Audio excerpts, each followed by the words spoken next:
Special class কেন বললাম, কারণ আজকে আমরা জানবো জিকের সবথেকে গুরুত্বপূর্ণ পার্ট, পাশাপাশি ইন্টারমিডিয়েটের একটা কমন সাবজেক্টটার নাম হচ্ছে হিস্ট্রি, ইতিহাস। ইতিহাস থেকে আমাদের প্রত্যেকটা পরীক্ষায় একাধিক কোশ্চেন হয়ে থাকে এবং এই ইতিহাস পার্টটাই সবথেকে বেশি গুরুত্বপূর্ণ ভূমিকা পালন করছো। সেই ইতিহাস পার্টটা আমরা শিখবো আজকে তোমাদের সাথে।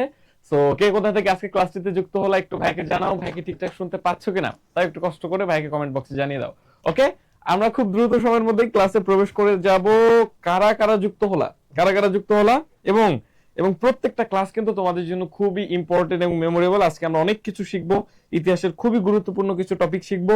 সো তোমরা এখন পর্যন্ত যারা জয়েন হয় নাই, ফ্রেন্ডদেরকে একটু মেনশন করে দাও, তারা যেন জয়েন হয়ে যায়। পাশাপাশি ক্লাসটা অবশ্যই তোমার টাইমলাইনে একটু শেয়ার করে দাও, যেন যেন যেন যেন পরবর্তীতেও ক্লাসের আপডেট তুমি পেয়ে যাও সবার আগে। তাহলে চলো আমরা একটু দেখি আজকে কি পড়বো। আজকে প্রি অ্যাডমিশনের পাশাপাশি আমি বলবো যারা এনইউতে পরীক্ষা দিবা, যারা ন্যাশনাল ইউনিভার্সিটিতে পরীক্ষা দিবা, যারা কয়েকদিন পরে ডিসইউতে এক্সাম দিবা মানে ঢাকা সেন্ট্রাল ইউনিভার্সিটিতে, পাশাপাশি যারা সেকেন্ড টাইমে প্রিপারেশন নিচ্ছ এবং এবং জিকে নিয়ে যারা শিখতে চাও, ইভেন যারা বিসিএস দিবা, সবার জন্য এটা কেন বললাম, কারণ এমন ইম্পর্টেন্ট টপিক আজকে পড়াবো যেগুলো সবকিছুর সাথে রিলেটেড, ইতিহাসের খুবই গুরুত্বপূর্ণ কিছু টপিক। সো আমি একটু দেখে নেই সবকিছু ঠিক আছে কিনা। ওকে, হোপফুলি সবই ঠিক আছে।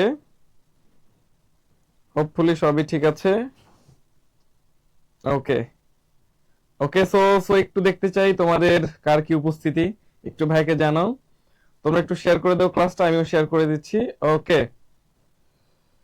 ওকে, তাহলে চলো আমরা একদম প্রথম একদম জাতিসংঘ এবং বিশ্ব শান্তি নিয়ে, ঠিক আছে, বর্তমান সময়ে সব থেকে বেশি অশান্তিতে পুরো পৃথিবী, সেইখানে এই জাতিসংঘের ভূমিকা কি হতে পারে বা জাতিসংঘ কেন পৃথিবীতে আসছিল, তো সেই জিনিসটা আমরা একটু শিখবো।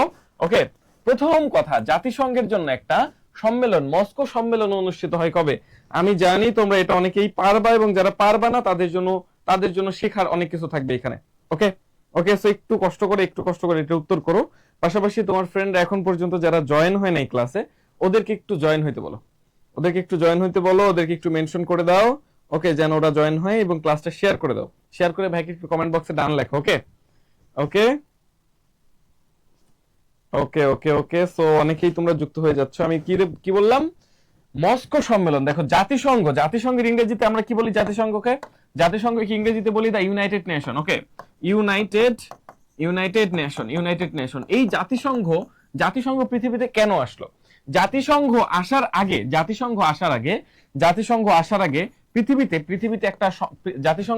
পৃথিবীতে আরেকটা সংগঠন জাতিসংঘের মতোই ছিল, সেটার নাম ছিল জাতিপুঞ্জ। সেটার নাম ছিল জাতিপুঞ্জ, দ্য লিগ অফ নেশনস। হ্যাঁ, এই লিগ অফ নেশনস করার জন্য উদ্যোগ নিয়েছিল আমেরিকার একজন প্রেসিডেন্ট, তার নাম হচ্ছে উড্রো উইলসন। তিনি তার যে প্রস্তাবনা, সেখানে 14 নম্বর আর্টিকেলে তিনি বলেছিলেন পৃথিবীর শান্তি রক্ষার্থে একটা জাতিপুঞ্জ নামে একটা সংগঠন হওয়া উচিত। তার কথার প্রেক্ষিতে পৃথিবীতে জাতিপুঞ্জ গঠিত হয়। কিন্তু জাতিপুঞ্জের মেইন কাজ ছিল, প্রথম বিশ্বযুদ্ধের পরে যেহেতু এটা সংগঠিত হয় বা আমাদের হয়, তো জাতিপুঞ্জের মেইন কাজ ছিল পৃথিবীতে যেন আর কোনো একটা বিশ্বযুদ্ধ না হয়। কিন্তু যেহেতু দ্বিতীয় বিশ্বযুদ্ধ হয়ে গেল, সো এই জাতিপুঞ্জের যে মেইন লক্ষ্য, সেই লক্ষ্যটা আর থাকলো না এবং জাতিপুঞ্জও থাকলো না দ্বিতীয় বিশ্বযুদ্ধের মাধ্যমে। তো দ্বিতীয় বিশ্বযুদ্ধ থেকে পুরো পৃথিবী চাইলো নতুন একটা সংগঠন করার জন্য, এবং এই জন্য পুরো পৃথিবী একটা নতুন সংগঠন করার জন্য তারা মরিয়া হয়ে উঠলো। এই জন্য তারা কিছু সম্মেলন করলো। সর্বপ্রথম যে সম্মেলনটা ছিল তার নাম লন্ডন সম্মেলন। কি নাম? লন্ডন সম্মেলন। ওকে, লন্ডন সম্মেলন। এই লন্ডন সম্মেলনটা হয় 1941 সালে। 1941 সালে লন্ডন সম্মেলন হয়। তুমি দেখো, এইখানে পৃথিবীতে এরকম একটা মহাসাগর আছে, তার নাম হচ্ছে আটলান্টিক। কি নাম? আটলান্টিকের এই পারে একটা দেশ আছে, তার নাম হচ্ছে ইংল্যান্ড। এই ইংল্যান্ডের রাজধানী হচ্ছে লন্ডন। এখানে একটা সম্মেলন হয়, তার নাম হচ্ছে লন্ডন। এরপরে 2 নম্বর সম্মেলন হবে এই আমাদের আটলান্টিকের মাঝখানে। সেটাকে আমরা বলবো হচ্ছে আটলান্টিক সম্মেলন। কি বলবো? আটলান্টিক সম্মেলন। ওকে, আটলান্টিক সম্মেলন।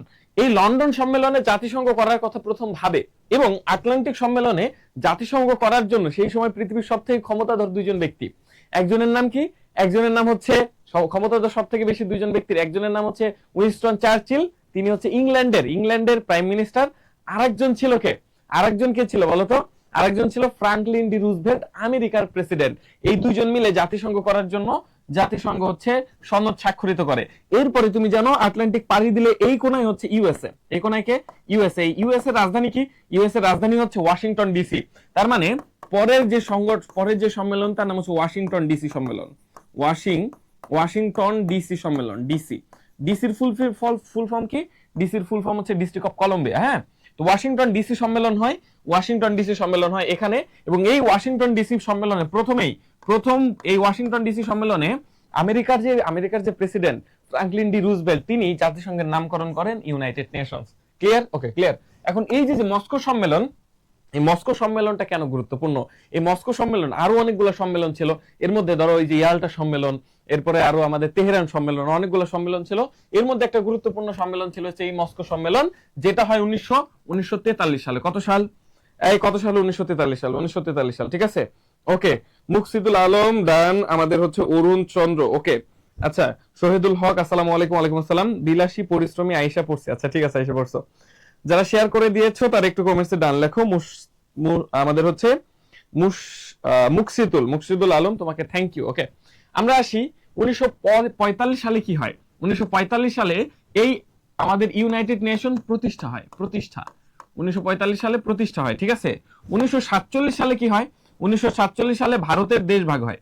ওকে, ভারত পাকিস্তান হয়। 1947 সালে ভারত পাকিস্তান হয়। এবং 1949 সালে কি হয়? 1949 সালে একটা পৃথিবীর অন্যতম সফল একটা সংগঠন, তার নাম হচ্ছে নেটো। আমেরিকা একটা সংগঠন করে, তার নাম হচ্ছে NATO, north Atlantic treaty organization, যেটা একটা সামরিক সংগঠন করে 1949 সালে। তার মানে কোন বছর কি হয়েছে?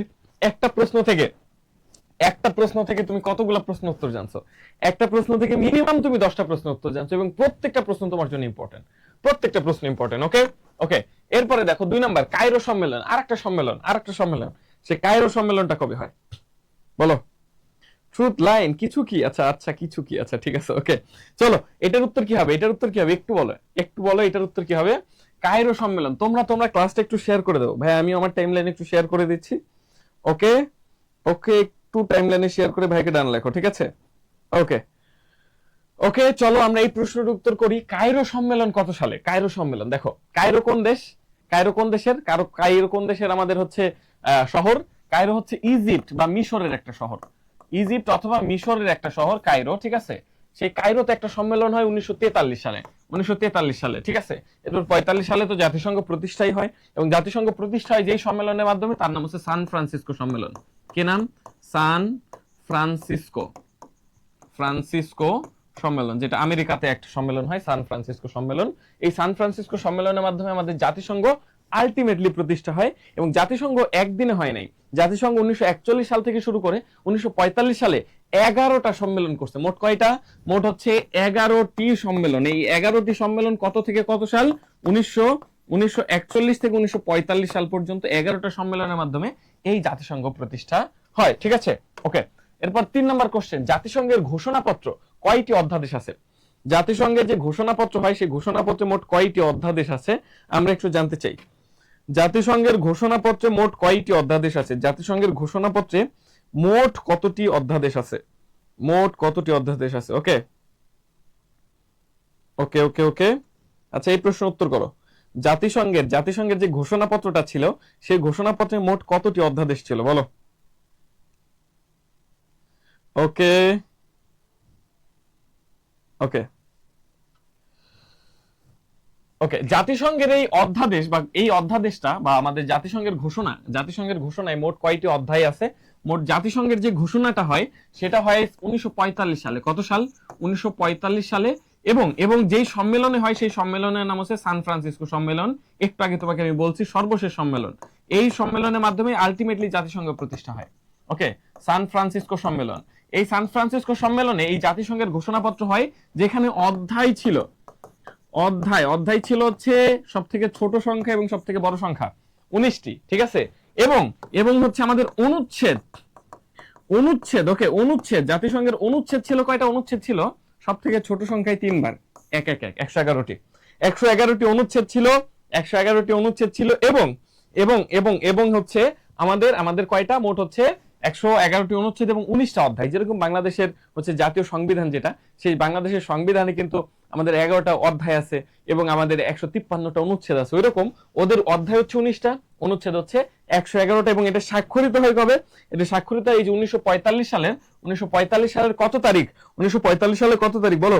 1945 সালের 26 জুন এটা স্বাক্ষরিত হয়। ক্লিয়ার?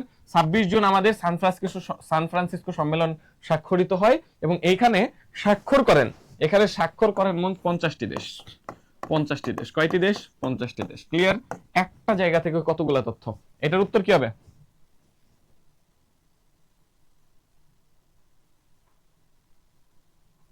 এটার উত্তর কি হবে বলো? আচ্ছা, এখানে 10 আছে না? এখানে আছে 10, 11, 12। আচ্ছা, এটার উত্তর হবে 12। অধ্যায় আছে 12টি, সরি, এটার উত্তর হবে 12। আচ্ছা, খেয়াল করে না, এটার উত্তর হবে 12। কি হবে? 12, 12, 12, 12। ওকে ওকে, ঠিক আছে। চলো এরপর 4 নম্বর প্রশ্ন। 4 নম্বর প্রশ্ন দেখার আগে তোমাদেরকে বলে দেই, যারা তোমরা এনইউ এর জন্য চেষ্টা করতেছো, এনইউ এর জন্য মোটামুটি পড়া প্রায় শেষের দিকে, বই পড়ো বা না পড়ো, তুমি অবশ্যই কি করবা? অবশ্যই একটা মডেল টেস্ট কিনবা। জয়কলির একটা মডেল টেস্ট আছে, এই মডেল টেস্টটা তুমি এনইউ এর জন্য নাও। এখানে 50 সেট মডেল টেস্ট আছে, 50 সেট। তুমি জাস্ট এই পরীক্ষাগুলো দিবা। আমি তোমাকে বলতে পারি এখান থেকে ডিরেক্ট মডেল টেস্ট থেকে ডিরেক্ট হুবহু তুমি 20+ কমন পাবা, 25+ কমন পাবা। এখানে কয়টা মোট কোশ্চেন? কয়টা মোট কোশ্চেন যদি হয় হচ্ছে তোমার 100 কোশ্চেন হলে এখানে থেকে 40+ কমন পাবা তুমি ডিরেক্ট, একদম হুবহু। এবং বই পড়লে বাকি টাকা তোমার কভার হয়ে যাবে। ওকে, সো এই হচ্ছে অবস্থা। তো তোমরা অবশ্যই শেষ সময় এসে নিজের প্রস্তুতিকে ভালোভাবে তুমি যাচাই করে নেওয়ার জন্য জয়কলির মডেল টেস্টটা তোমার আয়ত্তে রাখতে পারো। এরপরে দেখো, আরব ইসরায়েলের বিরোধ সংঘর্ষে রূপ নেয় কবে? আরব ইসরায়েল যে বিরোধটা হয়েছিল, আরব ইসরায়েলের যে বিরোধটা হয়, সেটা কবে কবে কবে আলটিমেট রূপটা নেয়? ঠিক আছে, সংঘর্ষের রূপ নেয়। তুমি জানো আরব ইসরায়েলের যুদ্ধ হয় এই পর্যন্ত মোট অনেকবার, 4বার তো হয়, এরপরে আরো 2বার হয়েছে। ওকে, আরব ইসরায়েলের প্রথম যে যুদ্ধটা হয় সেটাকে কি কেন্দ্র করে? সেটা কি মানে কোনটাকে কেন্দ্র করে? সেটা হয় এই ইসরায়েলের স্বীকৃতি, ইসরায়েলের স্বাধীনতা। ইসরায়েল স্বাধীনতা ঘোষণা করে কবে জানো? ইসরায়েল স্বাধীনতা ঘোষণা করে। ইসরায়েল নিয়ে অনেক কোশ্চেন হতে পারে। যেরকম ইসরায়েল আগে ছিল হচ্ছে তোমার পুরো ইউরোপ জুড়ে ছড়াই ছিটাই ছিল, হ্যাঁ, ইসরায়েলে যে ইহুদিরা থাকতো। তো ইহুদিরা চাইলো তাদের জন্য নিজস্ব একটা দেশ, এরপরে তারা নিজস্ব একটা দেশের জন্য ওই ব্রিটেনের বা ব্রিটিশদের কাছে অ্যাপ্লাই করলো। পরে ব্রিটিশরা হচ্ছে এই ইসরায়েলের জন্য একটা ঘোষণা দিল, তার নাম বেলফোর ঘোষণা। তো এই বেলফোর ঘোষণার পরবর্তীতেই আমরা দেখি বেলফোর ঘোষণার মাধ্যমেই, এই যে 1917 সালের বেলফোর ঘোষণার মাধ্যমে ইসরায়েল প্রথম ফিলিস্তিনে যায়। ফিলিস্তিনে গিয়ে ওইখানে তারা তাদের দেশের জন্য কাজ করে। পরবর্তীতে সেই ইহুদিরা ইসরায়েল নামক একটা দেশ করে সেই স্বাধীনতা ঘোষণা করে কত সালে? ইসরায়েল তার স্বাধীনতা ঘোষণা করে কবে বলো? 1948 সালের কত তারিখ? 1948 সালের কত তারিখ বলো? 1948 সালের মে মাসের কত তারিখ? 1948 সালের মে মাসের 14 তারিখ। 1948 সালের মে মাসের 14 তারিখ ইসরায়েল যখন তাদের স্বাধীনতা ঘোষণা করে, তখন এই ইসরায়েল যেহেতু ফিলিস্তিনের মধ্যে অবৈধভাবে হয়, এই জন্য পুরো আরবরা ইসরায়েলের বিরুদ্ধে যুদ্ধ ঘোষণা করে। পরবর্তীতে ইসরায়েলকে ব্যাকআপ দেয় আমেরিকা যখন আসে, তখন আর এই আরবরা হচ্ছে ইসরায়েলের কিছু করতে পারে না। পরবর্তীতে এই যুদ্ধটা 1948 সালে কি হয়? 1948 সালে সংগঠিত হয়। এবং এই যুদ্ধের যে ভয়াবহতা ছিল, এই জন্যই জাতিসংঘ কি করে? জাতিসংঘ তার প্রথম একটা মিশন চালায়, যার নাম হচ্ছে জাতিসংঘ শান্তি রক্ষা মিশন। তার মানে জাতিসংঘ শান্তি রক্ষা মিশন কবে শুরু হয়? জাতিসংঘ শান্তি রক্ষা মিশন শুরু হয় 1948 সালের আরব ইসরায়েল যুদ্ধের মাধ্যমে। এবং বাংলাদেশ জাতিসংঘ শান্তি রক্ষা মিশনে প্রথম যোগ দেয় 1988 সালে। 1988 সালে। ক্লিয়ার? ওকে, ক্লিয়ার। একটা তথ্য থেকে আমরা অনেক কিছু শিখে ফেলছি। এরপর 5 নম্বর প্রশ্ন, ইয়ালটা কোথায় অবস্থিত? ইয়ালটা তুমি জানো জাতিসংঘের একটা হচ্ছে আমাদের সম্মেলন হয়েছিল ইয়ালটাতে। সেই ইয়ালটা সম্মেলন, সেই ইয়ালটা কোথায়? ওকে, ইয়ালটা কোথায় বলো? ইয়ালটা কোথায়? নূরা জান্নাত বলছে আসসালামু আলাইকুম। ওয়ালাইকুম আসসালাম। রিয়াজুল ইসলাম রিয়াজ বলছে আসসালামু আলাইকুম। ওয়ালাইকুম আসসালাম। রূপামণি সালাম দিয়েছো। জান্নাতুল মিশু আছো। এরপর হচ্ছে ওকে, এখানে কি ক্লাস হচ্ছে? এখানে জিকে ক্লাস হচ্ছে ভাইয়া। হ্যাঁ, জিকে ক্লাস, এবং এটা হচ্ছে হিস্ট্রি মানে ইতিহাসের উপর। ওকে, তোমরা যারা এইচএসসি 26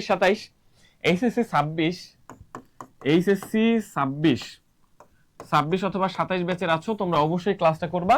কারণ এইখানে হিস্ট্রি ক্লাস হচ্ছে। ওকে, তো এটা তোমার কাজে লাগবে। ইয়াল্টা কোথায় অবস্থিত? ইয়াল্টা ইয়াল্টা ইয়াল্টা ইয়াল্টা একটা শহরের নাম, যেটা মেইনলি ইউক্রেনের একটা শহর ছিল। কিসের? ইউক্রেনের। ইউক্রেনের এই ইউক্রেনের একটা জায়গা, তার নাম হচ্ছে কি, ইউক্রেনের জায়গা একটা জায়গা, তার নাম হচ্ছে ক্রিমিয়া। ক্রিমিয়া উপদ্বীপ, ক্রিমিয়া নামে একটা উপদ্বীপ আছে।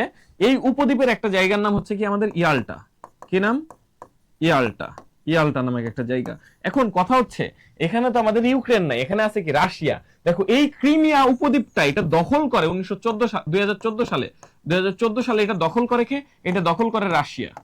রাশিয়া। এই জন্য বর্তমানে যেহেতু এখানে ইউক্রেন অপশনে নাই, এই জন্য এটার উত্তর হবে কি? উত্তর হবে রাশিয়া। পাশাপাশি পাশাপাশি পাশাপাশি আমাদের যখন প্রথম বিশ্বযুদ্ধের পরে দ্বিতীয় বিশ্বযুদ্ধ যখন হয়, সেই সময় এই ইউক্রেন ছিল হচ্ছে রাশিয়ার অংশ। কারণ সেই ইউক্রেন, রাশিয়া সহ এরকম মোট 15টা দেশ মিলে একটা দেশ ছিল, তার নাম হচ্ছে ইউএসএসআর বা সোভিয়েত ইউনিয়ন। কি নাম? ইউএসএসআর বা সোভিয়েত ইউনিয়ন। সেই সোভিয়েত ইউনিয়ন যেহেতু বর্তমানে আমরা রাশিয়াকেই সোভিয়েত ইউনিয়ন নামে জানি, এই জন্য এটার উত্তর হচ্ছে কি? এই জন্য এটার উত্তর হচ্ছে রাশিয়া। ক্লিয়ার? ওকে, তার মানে 5 নম্বর উত্তর হচ্ছে ইয়াল্টা কোথায় অবস্থিত? ইয়াল্টা হচ্ছে রাশিয়ায়। ইয়াল্টা কোথায়? ইয়াল্টা হচ্ছে রাশিয়ায়। সানজিদা আমাদের রাশিদা উত্তর করছো।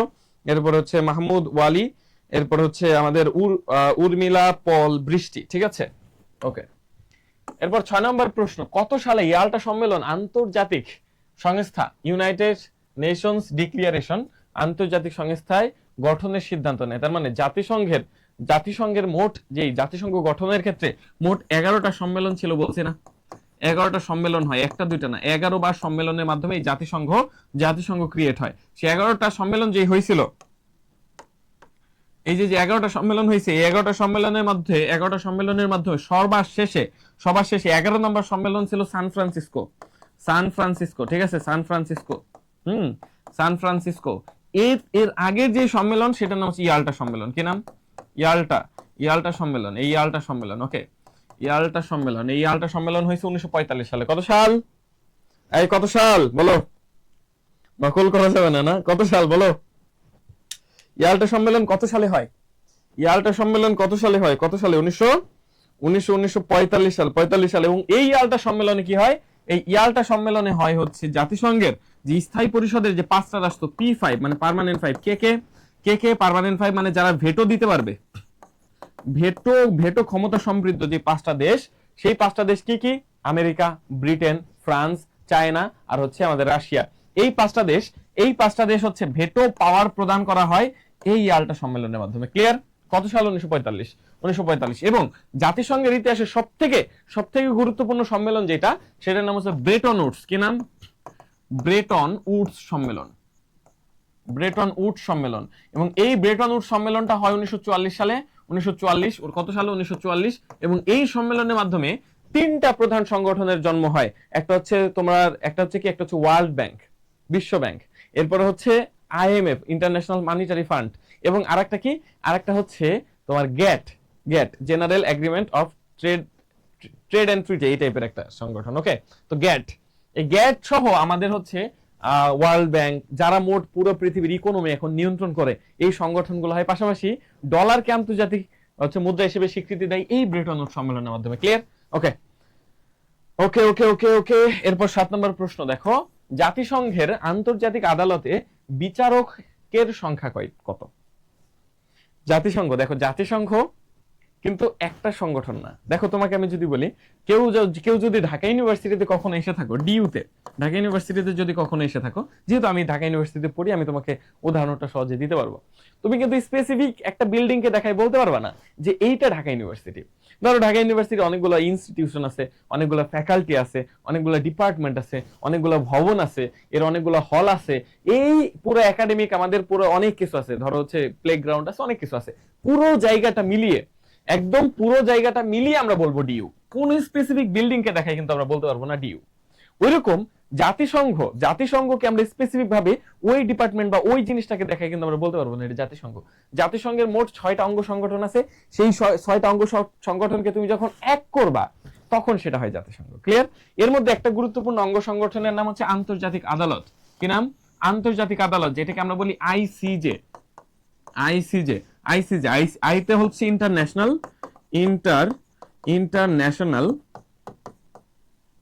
International court, international court of justice, court of justice, আন্তর্জাতিক আন্তর্জাতিক অপরাধ আদালত। কি নাম? এই কি নাম? আন্তর্জাতিক আন্তর্জাতিক অপরাধ আদালত, আন্তর্জাতিক অপরাধ আদালত। এই আন্তর্জাতিক অপরাধ আদালত যেটা, আন্তর্জাতিক অপরাধ আদালত, এটা কোথায় অবস্থিত? এটা অবস্থিত হচ্ছে নেদারল্যান্ডসের হেগ শহরে। নেদারল্যান্ডস এর হেগ, হেগ নামে একটা শহর। হ্যাঁ, এটা নিয়ে বিখ্যাত একটা কাহিনী আছে, কাহিনীটা তোমাকে আমি বলি। শহরে, আচ্ছা শহরটা এটা, হ্যাঁ শহরে। দেখো আমাদের একজন জাতীয় চাচা আছে, জাতীয় চাচা আছে এরশাদ। হ্যাঁ, এরশাদের আমলে এরশাদ কি করলেন? এরশাদ হচ্ছে ওই যে বাংলাদেশের সাথে হচ্ছে ভারতের কিছু জায়গা নিয়ে ঝামেলা আছে না, পাশাপাশি সমুদ্র টমুদ্র নিয়ে, তো সে যাবে হচ্ছে আন্তর্জাতিক অপরাধ আদালত, আন্তর্জাতিক আদালত যেটা আইসিজে, সেখানে মামলা করতে। তো এইখানে আমাদের নেদারল্যান্ডসে যাওয়ার জন্য সরাসরি ফ্লাইট নেই।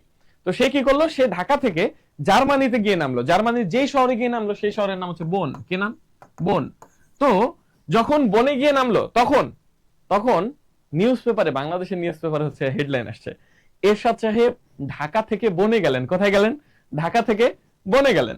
তো বনে যাওয়ার পরে পরের দিন, পরের ফ্লাইটে সে সেই বন থেকে এই যে হেগ শহরে গেছে। তো হেগ শহরে গেছে, হ্যাঁ হেগ শহরে যখন যাবে তখন পরের দিনে রিপোর্ট কি আসলো? তোমরা যা ভাবতেছো তাই। এরশাদ ঢাকা থেকে বনে গেলেন, বন থেকে হেগে গেলেন, বন থেকে হেগে গেলেন। এই হেগ কোথায়? হেগ হচ্ছে নেদারল্যান্ডসের একটা শহরের নাম। এবং এই যে ICJ international court of justice, এখানে মোট মোট আমাদের মোট আমাদের কত? মোট হচ্ছে বিচারকের সংখ্যা হচ্ছে 15টি। মোট বিচারকের সংখ্যা হচ্ছে 15 জন, 15 জন। ওকে, এবং এখানে ইম্পর্টেন্ট একটা কথা হচ্ছে, এখানে ইম্পর্টেন্ট একটা কনসেপ্ট হচ্ছে কি? ইম্পর্টেন্ট একটা কনসেপ্ট হচ্ছে ICJ, ICJ international court of justice এবং আইসিসি ইন্টারন্যাশনাল ক্রিমিনাল কোর্ট, দুইটার মধ্যে কিন্তু পার্থক্য আছে। আইসিজে এটা হচ্ছে কি? এটা হচ্ছে দেশের বিচার করে। আন্তর্জাতিক আদালত, আন্তর্জাতিক ন্যায় বিচারক আদালত বা আন্তর্জাতিক আদালত, এটা দেশের বিচার করে। এবং আইসিসি ইন্টারন্যাশনাল ক্রিমিনাল কোর্ট, এটা কিন্তু ইন্টারন্যাশনাল ক্রিকেট কাউন্সিল না। আইসিসি হচ্ছে ইন্টারন্যাশনাল ক্রিমিনাল কোর্ট, এইটা হচ্ছে ব্যক্তির বিচার করে। কিসের? ব্যক্তির বিচার করে, ব্যক্তির বিচার করে। এবং এবং দুইটাই কোথায় অবস্থিত? দুইটা আমাদের হেগ শহরে। কোথায়? দুইটা আমার হেগ শহরে, হ্যাঁ নেদারল্যান্ডসের হেগ শহরে। ওকে, একটা দেশের বিচার, একটা ব্যক্তির বিচার করে। এইখানে বিচারক সংখ্যা, আইসিজে তে বিচারকের সংখ্যা হচ্ছে 15 জন, 15 জন। এবং যেহেতু দেশের বিচার কম আসে, এই জন্য দেশের বিচারের জন্য 15 জন। আর যেহেতু ব্যক্তির বিচার বেশি হয়, কারণ ব্যক্তিরাই তো বেশি অকাম কুকাম করে, বুঝছো? তো এই আইসিসি তে বিচারক হচ্ছে 18 জন। কয়জন? 18 জন। এই দুইটা তথ্য অনেক সময় আসে, তোমরা ভুল বুঝছো না, এই দুইটা তথ্য হচ্ছে আলাদা আলাদা। ওকে ওকে ওকে ওকে ওকে, হোপফুলি তোমরা পারবা। এরপর 8 নম্বর প্রশ্ন, জাতিসংঘের দৈনন্দিন কার্যক্রম পরিচালনা করার জন্য কার্যনির্বাহী দপ্তর কোথায় কোথায় অবস্থান করে? এটা উত্তর করো। 7 নম্বর প্রশ্ন, 8 নম্বর প্রশ্ন, 8 নম্বর প্রশ্ন, মানে জাতিসংঘের হেডকোয়ার্টার কোথায় বলো? ডিরেক্টলি এই প্রশ্ন উত্তর দিলে জাতিসংঘের হেডকোয়ার্টার কোথায়? এখন তোমরা যারা এইচএসসি 25 ব্যাচ আছো, এইচএসসি 25 ব্যাচ, মোটামুটি তোমাদের পরীক্ষা প্রায় সবগুলা শেষ, ইনক্লুডিং জিএসটি। সামনে আছে শুধু এনইউ, ন্যাশনাল ইউনিভার্সিটি, এবং আছে কি? এবং আছে হচ্ছে তোমাদের ডিসিইউ, ঢাকা সেন্ট্রাল ইউনিভার্সিটি। দুইটা জায়গায় পরীক্ষা আছে। সো তোমরা দুইটা জায়গায় পরীক্ষা দিবা বলে আমি আশাবাদী। এবং যাদের হয়েছে আলহামদুলিল্লাহ, তারা তো হয়েছেই, এবং যাদের হয় নাই তারা অনেকেই সেকেন্ড টাইম দিবে, আমি জানি এটা। হ্যাঁ, এখন এখন যারা হচ্ছে এনইউ প্লাস ডিসিইউ তে এক্সাম দিবা, তো এনইউর কোশ্চেন প্যাটার্ন আলাদা। এনইউ এর জন্য তোমাকে অবশ্যই পড়তে হবে এনইউ প্যাটার্নের। এখন এনইউ তে কোন টাইপের কোশ্চেন হয় এটাই তো অনেকেই জানে না। এনইউ তে মানবিকের জন্য হচ্ছে ধরো বাংলায় 20, ইংরেজিতে 20, জিকে তে 20 এবং সাবজেক্টিভে আমাদের 40, মানে জিকে টোটাল 60। হ্যাঁ, আবার তুমি হচ্ছে যেই গ্রুপেরই হও না কেন, তোমাকে কিন্তু জিকে পরীক্ষা দিতে হবে। তুমি কমার্সের হইলে তোমাকে জিকে দিতে হবে, তুমি হচ্ছে আর্টসের হইলে দিতে হবে, সায়েন্সের হইলে তোমাকে 20 নম্বরের জিকে দিতে হবে, এটা মাস্ট। এই যে কোশ্চেন প্যাটার্ন, এই কোশ্চেন প্যাটার্নের জন্য কিন্তু বাজারে কোনো বই নাই তেমন। এই জন্য তোমরা এখন পর্যন্ত যারা বই কেনো নাই, তারা যদি বই কিনতে চাও, তাহলে আমাদের জয়কলের বাজারে বেস্ট অফ দ্য বেস্ট একটা বই আছে, জাতীয় বিশ্ববিদ্যালয় ভর্তি সহায়িকা, এটা নিতে পারো। আর যদি তুমি চাও যে না আমি শেষ সময় মডেল টেস্ট দিব, মডেল টেস্ট থেকে 40+ কমন তুমি নিশ্চিত পাবা, আমি তোমাকে গ্যারান্টি দিচ্ছি। সেটা কি? সেটা হচ্ছে জয়কলের যে জাতীয় বিশ্ববিদ্যালয়ের জন্য যে মডেল টেস্টটা আছে, এই মডেল টেস্টটা কিনে পরীক্ষা দাও, কাজে লাগবে। বাসায় বসে পরীক্ষা দাও, প্র্যাকটিস করতে থাকো। ওকে, অল্প কয়েক টাকা দাম। আর ডিসিইউ এর জন্য আলাদা আলাদা আমাদের যেহেতু ঢাকা সেন্ট্রাল ইউনিভার্সিটি অধ্যাদেশ কয়েকদিন আগে জারি হলো। ঢাকা সেন্ট্রাল ইউনিভার্সিটি তোমাদের জন্য ভালো একটা অপরচুনিটি হতে পারে। সো এর জন্য একটু সুন্দর করে পড়াশোনা করো, জয়কুলের এক সেট বই কিনে তুমি মানে একটা বই কিনলে তোমার হয়ে যাবে। আর সেকেন্ড টাইম যারা যে ইউনিভার্সিটির জন্য পরীক্ষা দেবা সেই ইউনিভার্সিটির কোশ্চেন প্যাটার্ন গুলো ভালো করে বুঝে কোশ্চেন প্যাটার্ন অ্যানালাইসিস করে এখন থেকে পড়াশোনা করার চেষ্টা করো। ওকে, ঠিক আছে। দেখো, জাতিসংঘের দৈনন্দিন কার্যক্রম পরিচালনার জন্য কার্যনির্বাহী সদস্যদের মেইন যে আমাদের হচ্ছে ওই সদর দপ্তর, সেটা হচ্ছে নিউ ইয়র্কে। কোথায়? নিউ ইয়র্কে। হ্যাঁ, নিউ ইয়র্কে। কোথায়? নিউ ইয়র্কে। আমাদের জেনেভায় একটা সদর দপ্তর আছে, কিন্তু সেটা হচ্ছে নিউ ইয়র্কেরটা হচ্ছে মেইন। নিউ ইয়র্কেরটা হচ্ছে মেইন, বুঝছো? নিউ ইয়র্কেরটা হচ্ছে মেইন। হ্যাঁ, ওকে ওকে ওকে ওকে ওকে। এরপরে হচ্ছে এই যে আমাদের নিউ ইয়র্কের যে সদর দপ্তর, এখানে যে জায়গাটা দিছে, মাঝে মাঝে কোশ্চেন হয়, এই সদর দপ্তরের জায়গাটা কে দিছে বলো? সদর দপ্তর করার জন্য যে জায়গাটা সেটা দিছে হচ্ছে জন হয়ে যাবে জন ডি রকফেলার।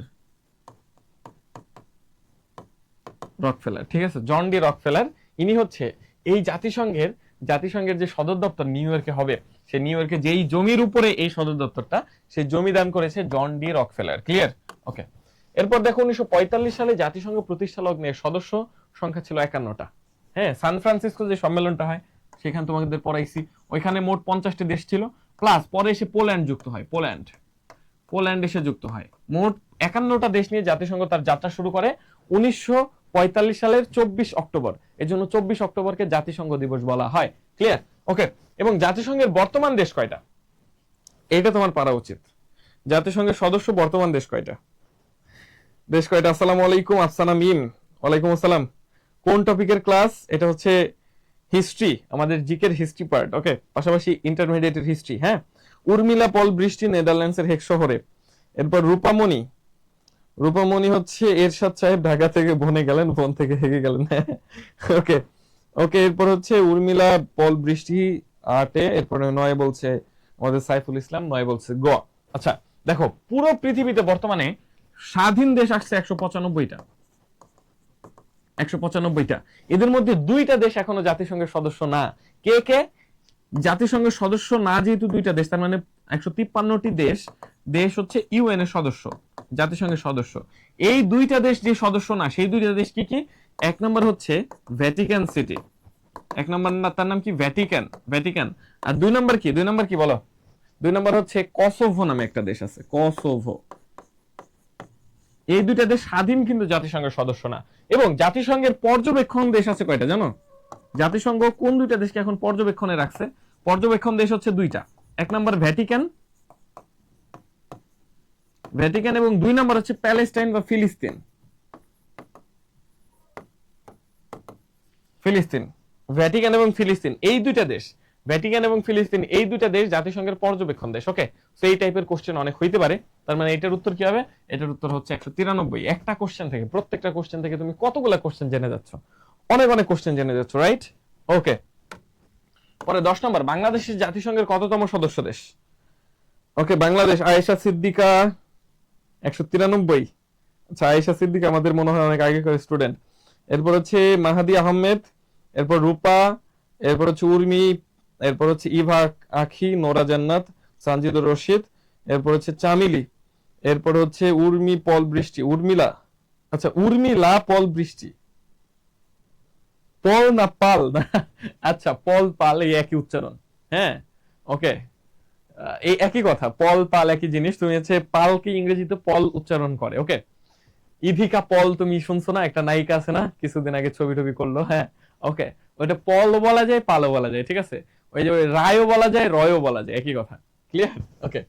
এরপর দেখো, বাংলাদেশের জাতিসংঘের কততম সদস্য? বাংলাদেশ জাতিসংঘের হচ্ছে, বাংলাদেশ স্বাধীন হয় 1971-এ। 1971 সালে 16 ডিসেম্বর। এর পরের বছর, ঠিক তার পরের বছর 1972 সালে কি হয়? 1972 সালে বাংলাদেশ জাতিসংঘের আবেদন করে জাতিসংঘের জন্য। ঠিক আছে, জাতিসংঘের সদস্যপদের জন্য। কিন্তু জাতিসংঘের সদস্যপদ আনতে গেলে আমি যেই দেশ থেকে স্বাধীনতা অর্জন করছি, তার মানে কোন দেশ? সেটা হচ্ছে পাকিস্তান। সে পাকিস্তান আমাকে স্বীকৃতি দিতে হবে। পাকিস্তান আমাকে স্বীকৃতি দিবে 1974 সাল। এবং সে 1974 সাল মানে 2 বছর জাতিসংঘের পর্যবেক্ষণ দেশ থাকার পর 1974 সালের কত তারিখ? 17ই সেপ্টেম্বর 1974 সালের 17ই সেপ্টেম্বর তারিখে জাতিসংঘের অধিবেশনে, কততম অধিবেশন বলো তো, কততম অধিবেশন বলো? এবং 136তম দেশ হিসেবে, 136তম দেশ। বাংলাদেশ যে বছর স্বীকৃতি পায় ওই বছর আরো 3টা দেশ স্বীকৃতি পায়, মানে আরো 2টা দেশ, একটা হচ্ছে গ্রানাডা আর একটা হচ্ছে গিনি বিসাউ, এই 2টা দেশ, এবং বাংলাদেশ 136তম দেশ হিসেবে সে হচ্ছে স্বীকৃতি পায়। এবং কততম অধিবেশন ছিল দেখো, এটা কত সালে? এটা হচ্ছে 1974, এবং জাতিসংঘ প্রতিষ্ঠা হয়েছে 1945 সালে। তুমি বিয়োগ করলে বেরোয় যাবে। 5 আছে কত হলে? 14 হবে, 9 হইলে হাতে আমার 1, 4 আর 1 5, 5 আছে কত হলে? 7 হবে, 2 হইলে, তার মানে 29তম অধিবেশনে। এই 29তম অধিবেশনে কি হয়েছে? 29তম অধিবেশনেই কিন্তু জাতিসংঘের 29তম অধিবেশনেই আমরা স্বীকৃতি পাই বা বাংলাদেশ স্বীকৃতি পাই জাতিসংঘের একজন সদস্য হিসেবে। ঠিক আছে, ওকে। রাকিব হাসান, শুধু এমসিকিউ সলভ করলেই তো হয়, এত ব্যাখ্যা কেন দিতে হয়? আচ্ছা, শুধু এমসিকিউ সলভ করলে আমার দরকার কি ছিল? তুমি তো নিজেই পারতা, আমার তো দরকার ছিল না। ওকে, ঠিক আছে। সেকেন্ড পার্ট, স্নায়ুযুদ্ধ। আচ্ছা, এখন থেকে শুধু এমসিকিউ সলভ করে যাবো, এত তথ্য দিব না তোমাদের। ক্লিয়ার? ওকে, স্নায়ুযুদ্ধ, পুঁজিবাদ এবং সমাজতান্ত্রিক বিশ্বের দ্বন্দ্ব। স্নায়ুযুদ্ধ। ওকে, স্নায়ুযুদ্ধ পড়ানোর সময় তোমাকে একটা জিনিস আমি প্রথমে পড়াই রাখি, সেটা হচ্ছে দেখো 1945 সালে দ্বিতীয় বিশ্বযুদ্ধ শেষ হলো। এই দ্বিতীয় বিশ্বযুদ্ধ শেষ হওয়ার এখন যেরকম পুরো পৃথিবীতে সব থেকে ক্ষমতাধর কিছু দেশের নাম বললে আমার আসবে হচ্ছে আমেরিকা, এরপর আসে চায়না, এরপর আসে রাশিয়া, এরকম। তো সেই সময় পুরো পৃথিবীতে সব থেকে ক্ষমতাধর দেশ ছিল হচ্ছে আমেরিকা, ইউএসএ, আর হচ্ছে রাশিয়া, যেটাকে আমরা তখন বলতাম ইউএসএসআর। এই দুইটা দেশ চাইতো, ইউএসএ মানে আমেরিকা চাইতো পুরো পৃথিবী তার নিয়ন্ত্রণে নেওয়ার জন্য, এবং তার একটা আইডিওলজি ছিল। সে সবাইকে ভালোবাসতো, সবাইকে বলতো সবাই তোমরা পুঁজিবাদী অর্থনীতি গ্রহণ করবা। আর এই ইউএসএসআর সে চাইতো পুরো পৃথিবী যেন তার আন্ডারে আসে, এবং তার একটা আইডিওলজি ছিল, সেটা হচ্ছে সমাজতান্ত্রিক। কি তান্ত্রিক? সমাজতান্ত্রিক। সে চাইতো পুরো পৃথিবীর সব দেশ যেন সমাজতান্ত্রিক হয়। হ্যাঁ, পরে এই ইউএসএ মানে আমেরিকা 1949 সালে একটা সংগঠন করলো, তার নাম হচ্ছে ন্যাটো মানে কি? North Atlantic treaty organization. মানে আমেরিকা পন্থী যারা আছে তারা ন্যাটোতে চলে আসলো, অনেক দেশ। আর হচ্ছে ইউএসএসআর একটা সংগঠন করলো, তার নাম হচ্ছে ওয়ারশো প্যাক্ট। কি নাম? ওয়ারশো, পোল্যান্ডের রাজধানী ওয়ারশো প্যাক্ট নামে একটা হচ্ছে প্যাক্ট করলো, এবং তারা একটা সংগঠন করলো। এই সংগঠনে আবার অনেকেই যোগ দিল, কিন্তু কিছু দেশ ছিল যারা ইউএসএ তেও যোগ দেয় নাই, ইউএসএসআর এও যোগ দেয় নাই, তারা হচ্ছে সুবিধাবাদী বা নিউট্রাল পার্টি ছিল। তারা যেটা করে, তারা একটা সংগঠন করে, তার নাম হচ্ছে নেম কি? নেম হচ্ছে নন অ্যালাইন মুভমেন্ট। তার মানে তারা কোনো ধরনের যুদ্ধের মধ্যে যাবে না, তারা হচ্ছে শান্তিপ্রিয় দেশ। ঠিক আছে, শান্তিপ্রিয় দেশ। যাই হোক, এখন আসি একটা সংগঠন, তার নাম হচ্ছে সিয়াটো।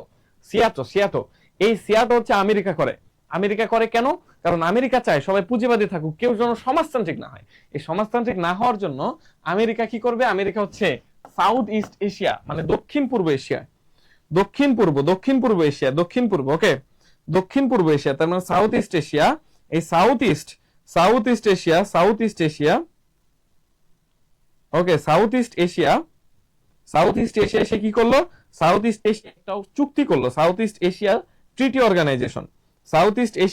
অর্গানাইজেশন, তার মানে দক্ষিণ পূর্ব এশিয়ার জন্য একটা চুক্তি করলো যে তোমরা অন্য কোনো জায়গায় যাইতে পারবা না, তুমি কখনোই রাশিয়ার কাছে যাইতে পারবা না। এই চুক্তি করলো আমেরিকা কত সালে? 1954 সালে। 1952 সালে ভাষা আন্দোলন হয়। 48 সালে 50 সালের টুকটাক কাহিনী হয়েছে, সেটা তোমরা জানো। 50 সালের দিকে আমাদের হচ্ছে কোরিয়ার দিকে আমাদের ওই কোরিয়ার দিকে যুদ্ধটা শুরু হয়। এরপর দেখো গ্রিসকে জার্মানির দখলমুক্ত করা হয় কত সালে? গ্রিস, ঠিক আছে, ওকে। আচ্ছা, এমসিকিউ ব্যাখ্যা সব দেন, ব্যাখ্যা থেকে কিছু মন শেখা যায়। হ্যাঁ, আচ্ছা, এখানে যা আছে এগুলো তো বইতেও আছে, তুমি কেন আমার ক্লাস করতেছো? আমার ক্লাস কেন করতেছো? কারণ আমি যেন তোমাকে প্রত্যেকটা এমসিকিউ বুঝাই দিই, না বুঝাই দিলে তো তুমি পারবা না, সো এই কারণে আমার ক্লাস করতেছো। হ্যাঁ, সো আমি জানি তোমার কি দরকার। চলো, গ্রিসকে জার্মানির দখলমুক্ত করা হয় কত সালে? গ্রিস থেকে জার্মানি আলাদা হয়ে যায় বা জার্মানির দখলমুক্ত হয় কত সালে? বলো। দেখো, জার্মানি দ্বিতীয় বিশ্বযুদ্ধ শুরু করে। হ্যাঁ, জার্মানি দ্বিতীয় বিশ্বযুদ্ধ শুরু করে, প্রত্যেকটা দেশের উপর সে হচ্ছে আক্রমণ করা শুরু করে। ঠিক আছে, এবং সে 1944 সালে সে হচ্ছে দুর্বল হইতে শুরু করে। এই 44 সালে দুর্বল হয়, এবং এই 44 সালে সে গ্রিসকে ত্যাগ করে। ক্লিয়ার? ওকে। এরপর দেখো, পৃথিবীতে প্রথম সমাজতান্ত্রিক রাষ্ট্র প্রতিষ্ঠা হয় কোনটা? পৃথিবীতে প্রথম সমাজতান্ত্রিক রাষ্ট্র, এটা উল্লেখ করো। প্রকাশ সরকার অসাধারণ ক্লাস, সাধারণ জ্ঞানের ক্লাস অসাধারণই হবে যদি দিদার ভাইয়ের সাথে ক্লাস করা হয়। ওকে, থ্যাংক ইউ। আচ্ছা, পৃথিবীতে প্রথম সমাজতান্ত্রিক রাষ্ট্র প্রতিষ্ঠাতা হয়, এটা একটু তোমরা উত্তর করো। এটা যদি আমাদের ইতিহাস প্লাস হচ্ছে আমাদের ইকোনমিক্স দুইটার একসাথে মিক্স ক্লাস। তারপরে একটু দেখি এই প্রশ্নের উত্তর দেখবো। তার আগে তোমরা যারা হচ্ছে এইচএসসি 26 অথবা 27 ব্যাচ আছো, এদের জন্য একটা খুবই গুরুত্বপূর্ণ কথা, তোমাদের কিন্তু ইন্টারমিডিয়েট একাডেমিকে তোমাদের কিন্তু কি পড়তে হয়, তোমরা যারা আর্টসের আছো তাদের পড়তে হয় পৌরনীতি, সমাজবিজ্ঞান, ইতিহাস, ভূগোল, অর্থনীতি, আরো লজিক আছে, আরো অনেকগুলো সাবজেক্ট। এই সবগুলা সাবজেক্ট মিলিয়ে তোমাকে যে কম্বাইন্ড যে ধারণাটা রাখতে হয় সেটাকে আমাদের সাধারণ জ্ঞানের ভাষায় বলা হয় মৌলিক জিকে। কি জিকে? মৌলিক জিকে। এই মৌলিক জিকে তোমরা যারা কভার করবা, এবং তোমরা যারা এইচএসসি 26-27 আছো, তোমরা যদি ভাবো যে তোমাদের হাতে অনেক সময়, ফুল 26 ব্যাচের তো এই যে জুলাইয়ের আমাদের 2 তারিখ থেকে পরীক্ষা, আজকে ডিক্লারেশন দিছে। 27 ব্যাচ তোমরা 1 বছর আছে তোমাদের ম্যাক্স। তো এই 1 বছরের মধ্যে তোমাকে ইন্টারমিডিয়েট প্লাস অ্যাডমিশনের জন্য কিন্তু তোমাকে পড়তে হবে। এই জন্য তুমি তোমার প্রস্তুতিকে সবথেকে গুছাই নেওয়ার জন্য জয়কলির এক্সের বই, সেটা তুমি হচ্ছে বাংলার জন্য বাংলা বিচিত্রা, ইংলিশের জন্য ইংলিশ বিচিত্রা, তোমার মৌলিক জিকের জন্য আমাদের মৌলিক জিকে পার্ট আছে, ঠিক আছে? এখন থেকে যদি চেষ্টা না করো তাহলে কিন্তু খুবই সমস্যা। দেখো, যারাই ভালো ভালো জায়গায় চান্স পাইছে, প্রত্যেকটা স্টুডেন্ট ইন্টারমিডিয়েট থেকে ভালোভাবে পড়াশোনা করছে অ্যাডমিশনের জন্য। তার মানে তার ইন্টারমিডিয়েট প্রিপারেশনটাই সে এমন ভাবে নিছে যেন ইন্টারমিডিয়েট প্লাস অ্যাডমিশন হয়ে যায়। এই জন্য তোমার অ্যাডমিশন এবং ইন্টারমিডিয়েট দুইটার মিক্সড একটা বই, সেটা জয়কলি বই, সেই জয়কলি বইটা তোমার দরকার। ওকে, পৃথিবীতে প্রথম সমাজতান্ত্রিক রাষ্ট্র, হ্যাঁ, ওকে।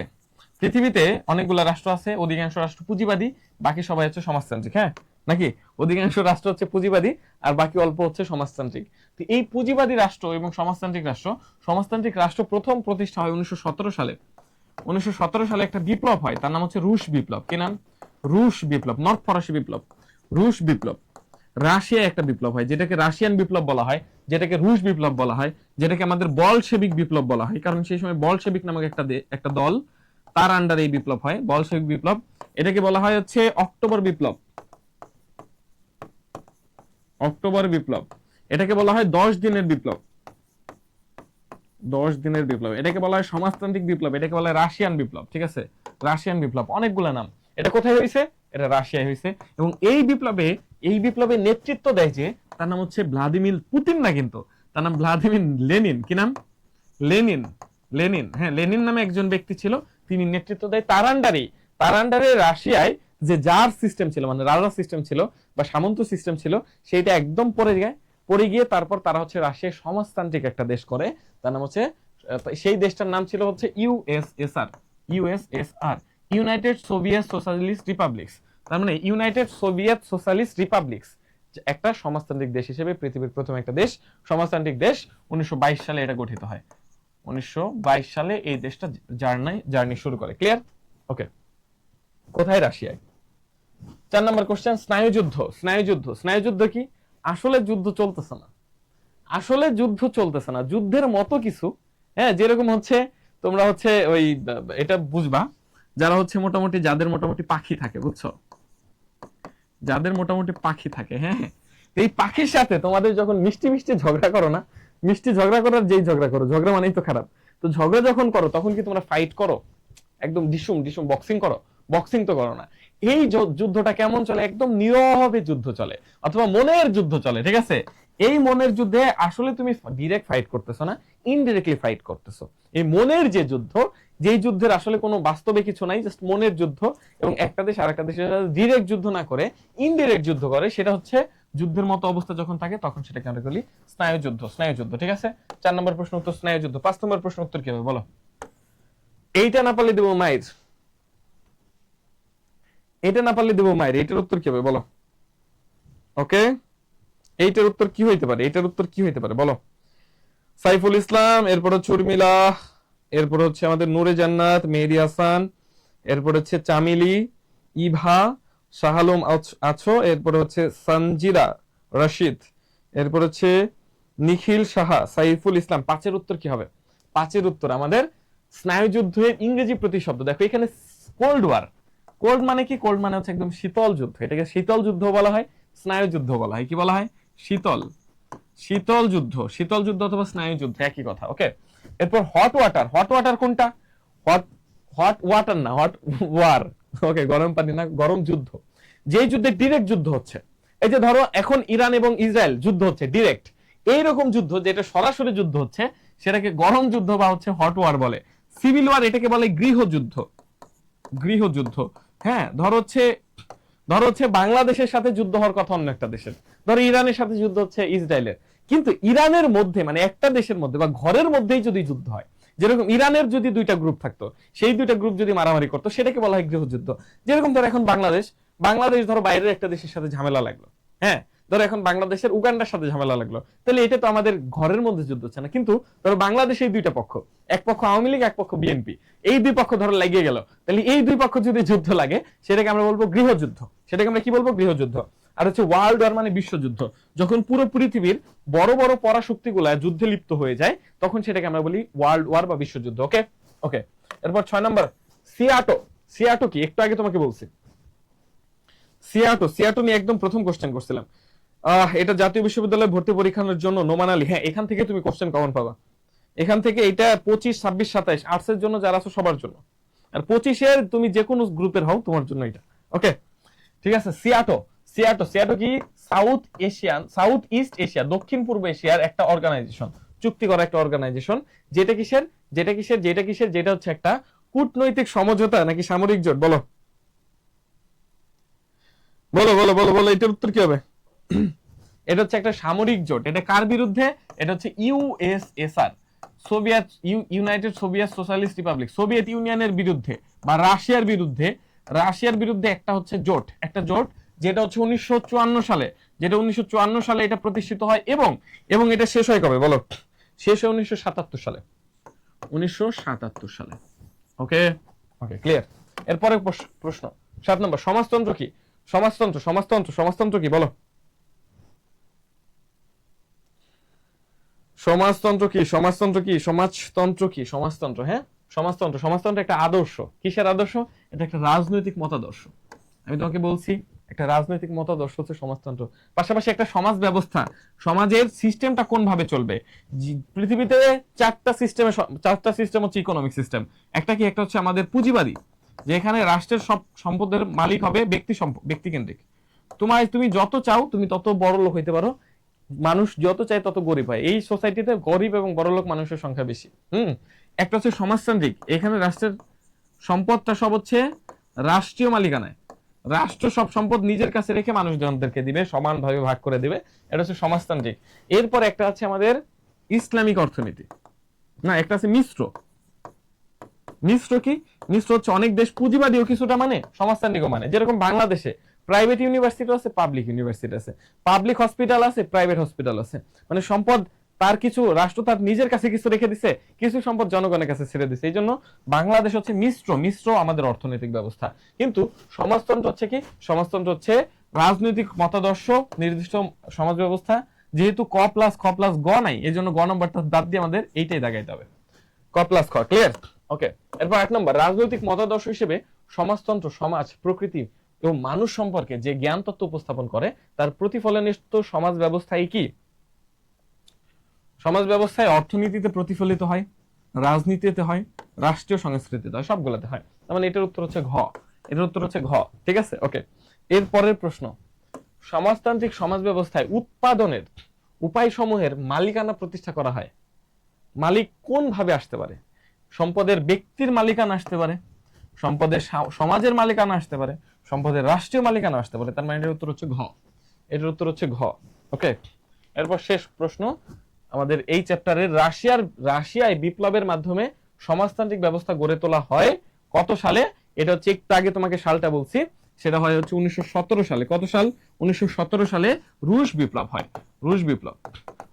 অক্টোবর বিপ্লব বা বলশেভিক বিপ্লব একটু আগে তোমাকে আমি বলছি। হ্যাঁ, 10 দিন জুড়ে হয়েছিল, এই জন্য 10 দিনের বিপ্লব। অক্টোবর মাসে হয়, এই জন্য অক্টোবর বিপ্লব। ক্লিয়ার? ওকে, এরপর আমরা কোন চ্যাপ্টার নিয়ে পড়বো? এরপরে আমরা আরেকটা চ্যাপ্টার নিয়ে পড়বো, সেটার নাম হচ্ছে স্নায়ুযুদ্ধের পরবর্তী বিশ্ব। তার আগে তোমাদেরকে বলে দিচ্ছি, তোমরা যারা এইচএসসি 26-27 আছো, তোমাদের জন্য এখন বাংলা বিচিত্রা, ইংরেজি বিচিত্রা এখন থেকে প্রিপারেশন নাও। আমি ঢাকা ইউনিভার্সিটিতে পড়াশোনা করি। আমি আমার ইন্টারমিডিয়েটের সময়ে এই বাংলা বিচিত্র ইংরেজি বিচিত্র থেকে আমার মানে প্রস্তুতি যেটা সেটা নিয়েছি, এবং অধিকাংশ স্টুডেন্ট ইন্টারমিডিয়েট থেকেই নেয়। সো তুমি নিলে আশা করি ভালো করবা। আর যারা ন্যাশনালের জন্য তারা এখন অবশ্যই যে জিনিসটা কিনবা সেটা হচ্ছে মডেল টেস্ট। এই মডেল টেস্ট কিনে মডেল টেস্টটা সলভ করে যাও, এখান থেকে অর্ধেকের বেশি কোশ্চেন কমন পাবা। স্নায়ুযুদ্ধের পরবর্তী বিশ্ব, বলো 1 নম্বর, সোভিয়েত ইউনিয়ন ভেঙে যায় কবে? সেই সোভিয়েত ইউনিয়ন শেষ হয় কবে বলো? সোভিয়েত ইউনিয়ন এই যে অনেকেই যুক্ত হয়েছে আমাদের সাথে। উর্মিলা পাল বৃষ্টি, আচ্ছা। এরপরে ইমডি সালামুন হোসেন সালামুন, এরপর হচ্ছে আজিজুল হাকিম, ময়না আক্তার চামিলি, এরপর সানজিদা রশিদ, এরপরে আসো তোমরা অনেকেই, তোমরা জান্নাতুল মিতু, অনেকেই যুক্ত হইছো।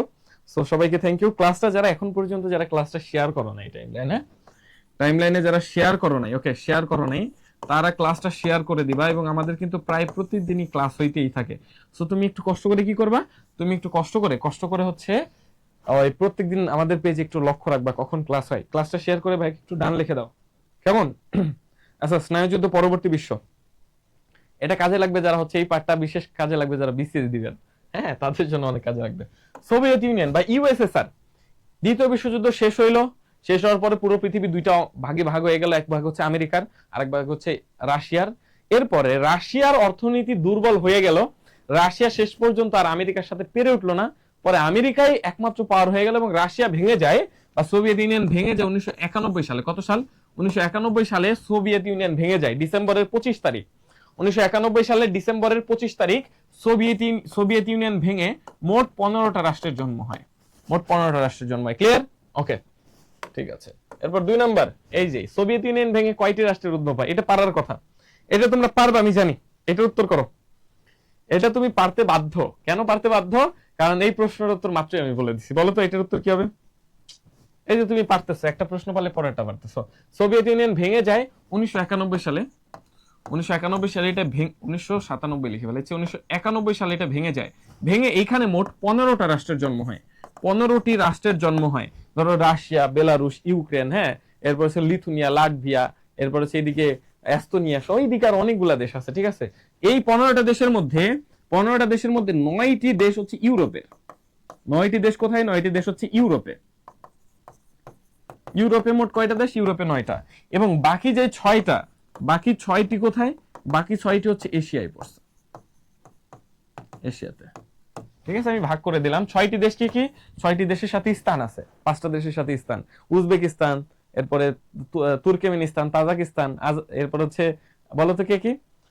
তুতা কাকি রাজারে উত্থান, তুতে তুর্কমেনিস্তান, তাতে তাজাকিস্তান, কাতে কাজাকিস্তান, কিতে হচ্ছে কিরগিজস্তান, হ্যাঁ। এরপরে আজাইরাতে আজারবাইজান, আর উজবেকিস্তান মানে উত্থান হচ্ছে উজবেকিস্তান। মোট 6টা দেশ। আমি আবারও বলতেছি, দেখো, তুর্কমেনিস্তান, তাজাকিস্তান, কাজাকিস্তান, কিরগিজস্তান, এরপরে আজারবাইজান আর উজবেকিস্তান, এই 6টা দেশ হচ্ছে এশিয়ার, বাকি 9টা হচ্ছে ইউরোপের। ক্লিয়ার? ওকে, ক্লিয়ার। এরপর 3 নাম্বার, সোভিয়েত ইউনিয়ন ভেঙে যায় কার শাসনামলে? সোভিয়েত ইউনিয়ন ভেঙে যাবে কার শাসনামলে? সোভিয়েত ইউনিয়ন গঠিত হয়েছিল লেনিন সেই সময় হচ্ছে সোভিয়েত ইউনিয়নের জন্য কাজ করছিল, ঠিক আছে, আমাদের বলশেবিক। এরপরে গুরুত্বপূর্ণ একজন ব্যক্তির নাম ছিল স্ট্যালিন। স্ট্যালিন ছিলেন দ্বিতীয় বিশ্বযুদ্ধের সময় একজন খুবই কঠোর ব্যক্তি। আর রুজবেল্ট ছিল কি? রুজবেল্ট ছিল হচ্ছে ইউএস এর, সোভিয়েত ইউনিয়নের না, আমেরিকার ছিল, এটা রাশিয়ান না। ভ্লাদিমির পুতিন তো সে হচ্ছে বর্তমান। দেখো, অনেক সময় তুমি কিন্তু উত্তর জানো না, তারপর উত্তর করবা কেমনে। দেখো, রুজবেল্ট তো আমেরিকার, তার মানে এটা বাদ। স্ট্যালিন ছিল একদম দ্বিতীয় বিশ্বযুদ্ধের সময়, আর সোভিয়েত ইউনিয়ন ভাঙছে 91, এতদিন তো তিনি ছিলেন না, তার মানে তিনিও বাদ। ভ্লাদিমির পুতিন তো বর্তমান, তার মানে সেও বাদ। আছে কে? গর্বাচেভ। এই গর্বাচেভ হচ্ছে 1991 সালে যখন সে আর ক্ষমতা রাখতে পারলো না, তখন তার মানে শাসনামলে কি হয়? ভেঙে যায়। 4 নম্বর, সোভিয়েত ইউনিয়ন বা রাশিয়ার সংসদ বা আইনসভার নাম কি? বলো। এটা যারা হচ্ছে তোমরা মোটামুটি নিউজ টিউজ দেখো, তারা এই তথ্যটার উত্তর, এই প্রশ্নটার উত্তর অবশ্যই জানবা। রূপামণি কি বলেন ভাইয়া? হ্যাঁ ভাইয়া, যা বলেছি সেটাই বলেছি ভাইয়া। ওকে, ওকে। সো একটু উত্তর করো 4 নম্বর প্রশ্ন উত্তর। 4 নম্বর প্রশ্নের উত্তর কি হবে বলো? উত্তর কি হবে? এটার উত্তর কি হবে বলো? উত্তর কি হবে? উত্তর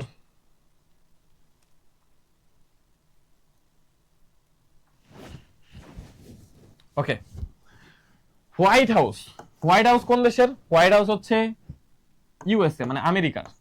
হোয়াইট হাউস কার? হোয়াইট হাউস আমেরিকার। ডায়েট কোন দেশের আইনসভার নাম? ডায়েট হচ্ছে জাপানের। বার্লিন হচ্ছে একটা শহরের নাম কোন দেশের? জার্মানির। জার্মানি, ঠিক আছে, ওকে, জার্মানির। আর এই ক্রেমলিন বাকি আছে, তার মানে এটার উত্তর হবে ক্রেমলিন, যেহেতু রাশিয়ার কথা বলছে। ডায়েট জাপানের, বার্লিন হচ্ছে আমাদের জার্মানির, হোয়াইট হাউস কুশের? হোয়াইট হাউস হচ্ছে আমাদের ইউএস এর। তাহলে বাকি আছে কোনটা? বাকি আছে ক্রেমলিন। সেই ক্রেমলিন হচ্ছে কিসের? রাশিয়ার। রাশিয়ার এইখানেই হচ্ছে, রাশিয়ার হচ্ছে আমাদের যেই ধরো বর্তমান ভ্লাদিমির পুতিন, সে কিন্তু সেখানে থাকে ক্রেমলিনে, এবং এটা হচ্ছে সংসদ। এটা হচ্ছে সংসদ বা পাওয়ার হাউস। ওকে, পাওয়ার হাউস, পাওয়ার হাউস, যদিও এটার দুইটা অংশ আছে, ফেডারেল অ্যাসেম্বলি এবং দুয়া, তারপরে আমরা বললাম। ওকে, 5 নম্বর, পেরেস্ট্রাইকা। পেরেস্ট্রাইকা, ঠিক আছে, নীতি গ্রহণ করেন কে? এই পেরেস্ট্রাইকা নীতি, পেরেস্ট্রাইকা, ঠিক আছে, পেরেস্ট্রাইকা, এই নীতি গ্রহণ করেছে কে বলো? পেরেস্ট্রাইকা শব্দের অর্থ হচ্ছে পুনর্গঠন। কি বললাম? পুনর্গঠন। পুনর্গঠন, হ্যাঁ। ধরো 1980 সালের দিকে, 1980 সালের দিকে রাশিয়া প্রায় শেষের দিকে, রাশিয়া প্রায় মরে যায় যে অবস্থা, সেই সময় আসলেন একজন বিখ্যাত ব্যক্তি, তার নাম হচ্ছে মিখাইল গর্বাচেভ। মিখাইল গর্বাচেভ, ঠিক আছে, গর্বাচেভ। এবং তিনি কি করলেন? তিনি একটা নীতি গ্রহণ করলেন, সেই নীতির নাম হচ্ছে পেরেস্ট্রাইকা। পেরেস্ট্রাইকা, পেরেস্ট্রাইকা নীতি গ্রহণ করে, ঠিক আছে, পেরেস্ট্রাইকা নীতি গ্রহণ করে, হ্যাঁ। ওকে, এরপরে এরপরে তিনি কি করেন? তিনি হচ্ছে অর্থনীতি ঠিক করার চেষ্টা করলেন, কিন্তু আলটিমেটলি তিনি যখন ব্যর্থ হয়, তখন কিন্তু এই গর্বাচেভ যখন ব্যর্থ হয়, তখন এই সোভিয়েত ইউনিয়ন ভেঙে যায়। ক্লিয়ার? ওকে, ক্লিয়ার। এরপরে স্ট্যালিনের জন্মভূমি জর্জিয়ায় স্বাধীনতা ঘোষণা করে কবে? স্ট্যালিন, জোসেফ স্ট্যালিন হচ্ছে রাশিয়ার একজন প্রেসিডেন্ট ছিলেন, সর্বময় ক্ষমতার অধিকারী, হ্যাঁ, রাশিয়ার। স্ট্যালিন, জোসেফ স্ট্যালিন, তিনি তিনি তিনি তিনি তিনি হচ্ছে যে জর্জিয়ায় জন্মগ্রহণ করেছিলেন। তো সেই জর্জিয়া স্বাধীন হয় হচ্ছে 1991 সালের 9 এপ্রিল। যদি এই কোশ্চেনটা অত বেশি ইম্পর্টেন্ট না, আসার সম্ভাবনা কম। ওকে, এরপর 7 নম্বর, সোভিয়েত ইউনিয়নের পতনের পূর্ব ইউরোপে গণতান্ত্রিক রাষ্ট্র প্রতিষ্ঠা হয়েছিল কেন? গণ অভ্যুত্থানের মাধ্যমে। গণ অভ্যুত্থান না হলে তো আমাদের রাষ্ট্রগুলো হবে না। যেরকম ধরো হচ্ছে অনেকগুলা দেশ সেই সময় গণ আন্দোলন করলো, যেরকম পোল্যান্ড বলো, হাঙ্গেরি বলো, ঠিক আছে। এরপর ধরো হচ্ছে তোমাদের যুগোস্লোভিয়া যেটা আছে, ঠিক আছে। ওকে, সো এরকম অনেকগুলা দেশ আছে যারা হচ্ছে কি করলো, যারা হচ্ছে সেই সময় আন্দোলন করে গণ অভ্যুত্থানের মাধ্যমে নতুন করে রাষ্ট্র ক্রিয়েট করলো। 8 নম্বর প্রশ্ন, সোভিয়েত ইউনিয়নের পতনে বিশ্ব প্রতিষ্ঠা হয়েছিল। বিশ্বে কি? দেখো, আমাদের সোভিয়েত ইউনিয়ন যখন ছিল দ্বিতীয় বিশ্বযুদ্ধের পর, পুরো পৃথিবীতে দুইটা মেইন দেশ ছিল, একটা হচ্ছে ইউএসএ, একটা হচ্ছে ইউএসএসআর। মানে পুরো পৃথিবী এই দুই পক্ষের ছিল। এটাকে বলা হয়তো দ্বিমেরু। কি বলা হয়তো? দ্বিমেরু। দুই মেরুতে পুরো পৃথিবীর সবগুলো দেশ দুই মেরুর পক্ষে ছিল। এটাকে ইংরেজিতে বলে বাইপোলার। ইংরেজিতে কি বলে? বাইপোলার সিস্টেম, মানে দ্বিমেরু। পুরো পৃথিবী দুই মেরুতে ছিল, একটা হচ্ছে আমাদের ইউএস এর পক্ষে, আর একদল ছিল হচ্ছে আমাদের রাশিয়ার পক্ষে। কিন্তু দ্বিতীয় বিশ্বযুদ্ধের পর সোভিয়েত ইউনিয়ন পতন হয়, এই পক্ষ চলে যায় কোথায়? চলে যায় হচ্ছে এই পক্ষ শেষ হয়ে যায়। এই পক্ষ যখন শেষ হয়ে যায়, তখন কি আর দুই পক্ষ আছে? তখন কিন্তু দ্বিমেরু নাই, তখন হয়ে গেছে একমেরু। যেটাকে আমাদেরকে বলে ইউনিপোলার। তখন শুধু এই যে দ্বিতীয় বিশ্বযুদ্ধের পরে আমাদের যেই সোভিয়েত ইউনিয়নের পতনের পর 91 এর পর থেকে পুরো পৃথিবীতে একটাই মেন ক্ষমতাধর দেশ ছিল, তার নাম হচ্ছে কি? তার নাম হচ্ছে আমাদের আমেরিকা। কিন্তু তুমি যদি এখন পুরো পৃথিবীর দিকে তাকাও, এখন পুরো পৃথিবীতে কিন্তু এখন আর শুধু একটা দেশ আমেরিকায় পাওয়ারফুল না, এখন পাওয়ারফুল চীন আছে, এখন পাওয়ারফুল রাশিয়া আছে, এখন রাইজিং পাওয়ার ইন্ডিয়া আছে, এখন আর ওইদিকে ইংল্যান্ড, ব্রিটেন, জার্মানি এরাও আছে, ঠিক আছে, জাপান আছে। সো এই যে দেশগুলো, এই দেশগুলো সামনে আসতেছে, এবং বর্তমান পুরো পৃথিবী বহুমাত্রিক বিশ্ব বা বহুদিকে আমাদের মেরুকরণ। সো এই জন্য বর্তমান পৃথিবীকে বলা হয় মাল্টিপোলার। কি বলা হয়? Multipolar world. তার মানে একটা পেলাম ইউনিপোলার, যখন আমাদের শুধু একটা দেশের উপর, যখন দুইটা দেশ ছিল তখন সেটাকে আমরা বলছি বাইপোলার বা দ্বিমেরু, আর যখন অনেকগুলা দেশ তখন সেটা আমরা বলছি মাল্টিপোলার। তার মানে দ্বিতীয় বিশ্বযুদ্ধের পরবর্তীতে পুরো পৃথিবী ছিল দুই দিকে বিভক্ত, মানে বাইপোলার। এরপরে 1991 সালে যখন হচ্ছে আমাদের কি হয়, 91 সালে হচ্ছে পুরো পৃথিবীতে আমাদের এই সোভিয়েত ইউনিয়ন চলে যায়, শুধু একটা দেশই মানে পাওয়ারফুল বেঁচে থাকে, তার নাম হচ্ছে ইউএসএ। এই জন্য সেটাকে আমরা বলি এককেন্দ্রিক বিশ্ব। ওকে, 9 নম্বর, সমাজতন্ত্রের পতন হয়েছিল কেন? এই কোশ্চেন গুলো এত সুন্দর করে তোমাকে কেউ পড়াবে না, এত সুন্দর করে এত শ্রম দিয়ে তোমাকে কেউ পড়াবে না। তোমাকে কারা পড়াবে? এই জয়কুল একাডেমি। কেন? কারণ তারা তোমার প্রতি দায়বদ্ধ। এই ফ্রি ক্লাসগুলো আমরা কি কখনো ফ্রি ক্লাসে তোমাদের কাছে টাকা নেই? কখনোই নেই না। কেন? কারণ ফ্রি ক্লাসগুলোতে আমরা হচ্ছে তোমাদের কি করি, আমরা হচ্ছে তোমাদের সাথে হচ্ছে ফ্রি ক্লাসগুলোতে সবসময় চেষ্টা করি আমাদের দায়বদ্ধতার জায়গা থেকে তোমাদের কাজ করার জন্য। দেখো, সমাজতন্ত্রের পতন ঘটে কেন? অর্থনৈতিক সংকট, এটা আমি আগেই বলে দিছি, ঠিক আছে। এরপর পূর্ব ইউরোপে সমাজতন্ত্রের পতনের কারণ কি ছিল? কারণ এই সোভিয়েত ইউনিয়ন দুর্বল হয়ে গেছিল, এই জন্যই তো সমাজতন্ত্র হয়েছে। ওকে, লাস্ট পার্ট হচ্ছে যদি আমি বর্ণবাদীর কনসেপ্টটা বলি, বর্ণবাদী আন্দোলন খুবই ইজি তোমাদের জন্য হবে। সো দেখো, একজন ব্যক্তি, এখান থেকে কোশ্চেন কম আসবে, তারপরে তোমাদেরকে বলে দেই। ডেসমন্ড মপিলো টুটো শান্তিতে নোবেল পায়। এই ব্যক্তি কিসে পায়? শান্তিতে নোবেল পায়। কত সালে বলো? তোমরা তো মোটামুটি পড়ছো, হিস্ট্রি পড়ছো না? হিস্ট্রি পড়ছো। 1984 সালে এই ব্যক্তি নোবেল পায়। কেন নোবেল পায়? ইনি হচ্ছে দক্ষিণ আফ্রিকার একজন ধর্মযাজক, পাশাপাশি মানুষের অধিকার নিয়ে কাজ করত, এমন একজন ব্যক্তি যিনি হচ্ছে 1984 সালে নোবেল পায়। এরপর আসো নিগ্রো। তোমরা নিগ্রো সম্পর্কে পড়ছো না? আফ্রিকান নিগ্রো, এই নিগ্রোদের হচ্ছে একটা সংগঠন আছে। ওকে, এই সংগঠনের নাম হচ্ছে কি? এই সংগঠনের নাম হচ্ছে NAACP। এটার ফুল ফর্ম হচ্ছে ন্যাশনাল অ্যাসোসিয়েশন ফর দ্য হচ্ছে the advancement of coloured people. তার মানে এই যে কালার্ড পিপল, তার মানে ওই যে বর্ণ, কালার মানে কি? স্কিন কালার, কালো। এরা যারা আছে, এদের অ্যাডভান্স করার জন্য একটা ন্যাশনাল অ্যাসোসিয়েশন, একটা জাতীয় সংগঠন, ঠিক আছে, ন্যাশনাল অ্যাসোসিয়েশন করা হয়, যেটা হচ্ছে নিগ্রোদের জন্য। নিগ্রো কারা? নিগ্রো হচ্ছে আফ্রিকান যারা কৃষ্ণাঙ্গ, যারা কালা, তাদেরকে বলা হয় নিগ্রো। ক্লিয়ার? ওকে, এরপর আমরা দেখবো নাটাল ইন্ডিয়া কংগ্রেসের সাধারণ সম্পাদক নির্বাচিত হয় কে? এটা অনেক আগেকার কাহিনী, এটা তোমরা অনেকেই জানবা না। হ্যাঁ, তারপরে আমি বলে দিই এটা কি হবে। একটা হচ্ছে মানে একটা হচ্ছে আমাদের সংগঠন নাটাল ইন্ডিয়ান কংগ্রেস। এটা হচ্ছে, এই সংগঠনটা ছিল আমাদের সাউথ আফ্রিকায়, তার মানে দক্ষিণ আফ্রিকায়, ঠিক আছে। সাউথ আফ্রিকায় এই সংগঠনটা ছিল। এই সাউথ আফ্রিকায় একজন বিখ্যাত ব্যক্তি বসবাস করতো, তার নাম হচ্ছে মোহনদাস করমচাঁদ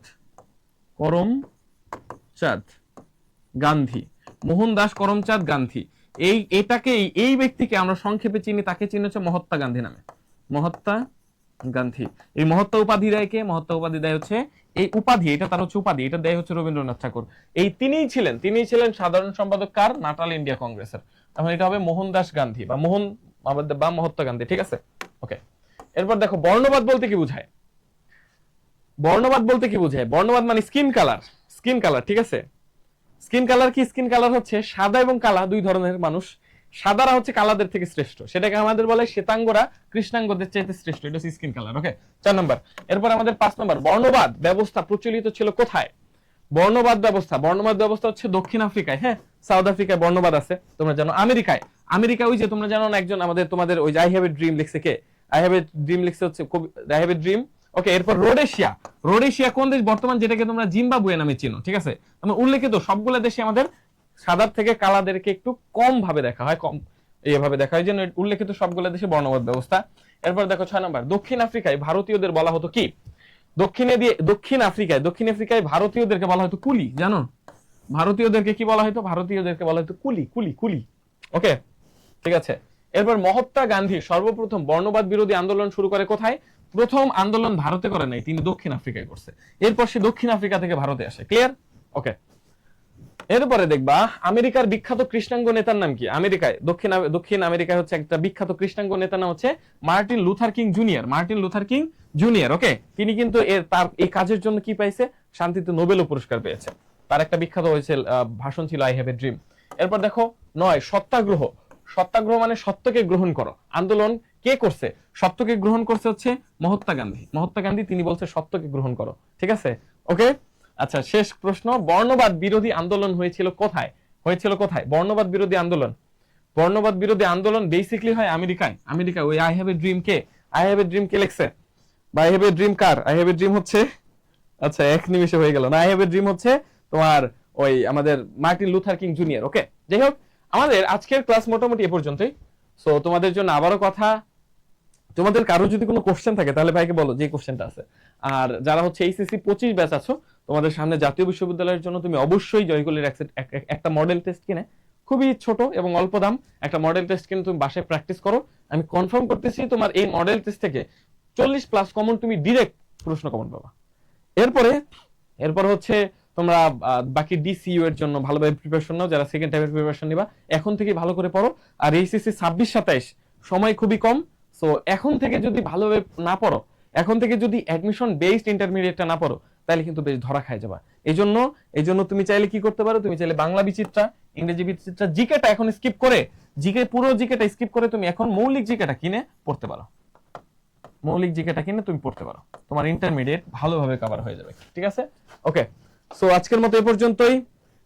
বাকি ক্লাস পরবর্তীতে তোমাদের সাথে দেখা হবে। সে পর্যন্ত সকালে ভালো থাকো, সুস্থ থাকো, সাবধানে থাকো। জয়কলি পরিবারের পক্ষ থেকে সকলকে ধন্যবাদ। পড়াশোনা করো, আমাদের জন্য দোয়া করো। আল্লাহ হাফেজ, আসসালামু আলাইকুম, শুভরাত্রি।